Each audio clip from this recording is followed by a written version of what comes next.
ಐತಿಹಾಸಿಕ ಪಾದಯಾತ್ರೆ 14ನೇ ದಿನಕ್ಕೆ ಭವ್ಯ ಸ್ಪಂದನೆ. ಸಿಂಧನೂರು ಐತಿಹಾಸಿಕ ಪಾದಯಾತ್ರೆಯ 14ನೇ ದಿನವಾದ ಇಂದು ಜವಳಗೆರೆಯಿಂದ ಆರಂಭಗೊಂಡ ಪಾದಯಾತ್ರೆ ಅದ್ಧೂರಿ ಮೆರವಣಿಗೆಯೊಂದಿಗೆ ಸುಮಾರು 22 ಕಿಲೋಮೀಟರ್ ದೂರವನ್ನು ಕ್ರಮಿಸಿ ಸಿಂಧನೂರು ನಗರಕ್ಕೆ ಭವ್ಯವಾಗಿ ಆಗಮಿಸಿತು. ಸಿಂಧನೂರಿನ ವೆಂಕಟೇಶ್ವರ ದೇವಸ್ಥಾನದಲ್ಲಿ ಸಮಾಜ ಜಾಗೃತಿಯ ಮಹಾಸಭೆಯನ್ನು ಆಯೋಜಿಸಲಾಗಿದ್ದು, ವಿವಿಧ ಸಮುದಾಯಗಳ ಮುಖಂಡರು ಭಾಗವಹಿಸಿ ಸಮಾಜದ ಏಕತೆ ಹಾಗೂ ಶಾಂತಿಯ ಸಂದೇಶವನ್ನು ಸಾರಿದರು. ನಂತರ ಪಾದಯಾತ್ರೆ ಸಿಂಧನೂರು ನಗರದಿಂದ ಹೊರಟು ಗೊರೇಬಾಳ್ ಕ್ಯಾಂಪಿಗೆ ತಲುಪಿತು.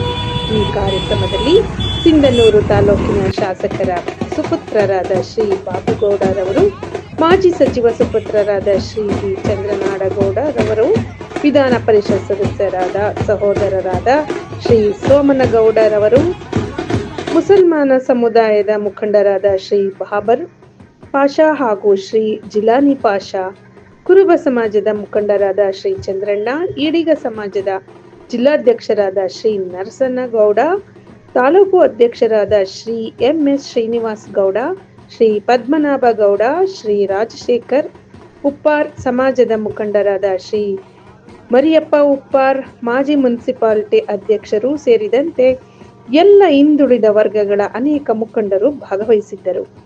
ಈ ಪಾದಯಾತ್ರೆಗೆ ಸಾವಿರಾರು ಕುಲ ಬಾಂಧವರು ಸಾಕ್ಷಿಯಾಗಿದ್ದು, ಜನ ಸಾಮಾನ್ಯರಿಂದ ಭಾರಿ ಬೆಂಬಲ ವ್ಯಕ್ತವಾಯಿತು.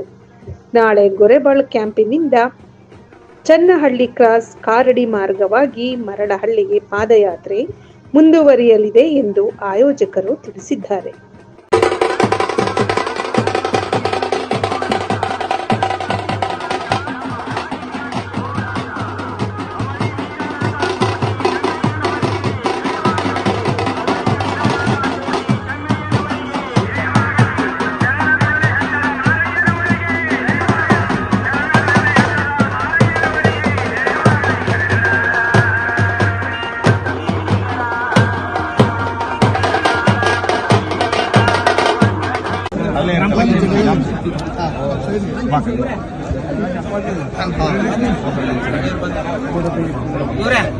ಒಂದ್ ನಿಮಿಷ ಶಾಸಕ ಬ್ರದರ್ ಬಂದಾರ. ಒಂದ್ ನಿಮಿಷ.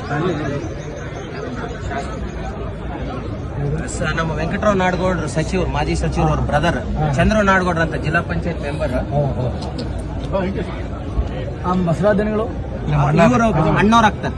ನಿನ್ನೆ ಫಂಕ್ಷನ್ ಅದು ಇವತ್ತಂತ ಮಾಡ್ಬಿಟ್ಟಿದ್ದಪ್ಪ. ನಾನು ರಾತ್ರಿ ಬಂದೆ 8 ಗಂಟೆಗೆ, ನೀವು ಸ್ಥಾನಕ್ಕೆ ಹೋಗಿದ್ರಿ, ಅದಕ್ಕೆ ಮತ್ತೆ ಯಾಕೆ ಅಂತ ಹೇಳ್ಬೋದು.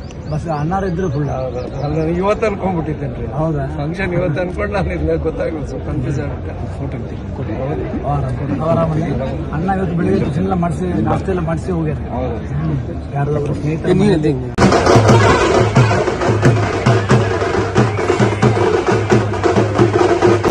కొంచెం వెనక్కి జరగండి, సరిపోతుంది. Okay, right.